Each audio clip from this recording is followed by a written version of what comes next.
Isang touching message ang ibinahagi ni Angelica Panganiban sa kanyang ina na kung saan ay nakita niyang napakasaya nito sa kanyang kasal na dinaos noong April 20, 2024. Ayon sa mga fans, napakalapit ni Angelica sa kanyang tumayong ina at nagpasalamat nga siya sa kabutihan at pagmamahal na ipinakita nito sa kanya. Narito ang naging mensahe ni Angelica. Mama, alam ko kung gaano ka kasaya. Nauwi ako sa tamang tao. Madalas tayo magbiruan, sinasabi mo na alagaan ko si Greg at umayos ako. Ang sagot ko naman, ma, dead na dead yan sa akin, pero ang totoo, hindi ako magiging sapat na mama ni Bean ngayon at may bahay ni Greg kung hindi mo ako napalaki ng tama. Lahat ng meron ako ngayon ay pasasalamat ko sa iyo. Ikaw ang kayamanan ko na kaya kong ipagmalaki kahit kanino dahil ang lahat ng aral na napulot ko sa iyo ang ipamamana ko sa pamilya ko. Hindi ako perpekto at ideal na anak.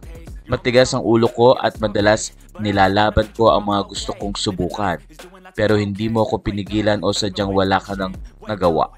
Salamat at hinayaan mo kong subukin ang lahat para sa ikatatapang ko. Mahal kita, ma. Sa puntong ito ay maraming netizen at mga kapwa-artista ni Angelica ang natouch sa nasabing mensahe. Nag-react dito ang makeup artist ni si Antonio Papa, Joros Gamboa, Liz Uy, at marami pang iba. Ayon sa mga fans, napaka-blessed ni Angelica Panganiban sa pagkakaroon ng isang ina at nakita nga nila kung gaano pinalaki si Angelica at nagtagumpay ito bilang isang anak at artista. Ngayon ay masaya na si Angelica sa piling ng kanyang asawang si Greg at ang anak na si Baby Bean. Kasama rin ni Angelica ang mga taong nagmamahal sa kanya at mga tunay na kaibigan sa loob at labas ng show business. All I need are some better days, 'cause all I want and I pray, I believe in a better day.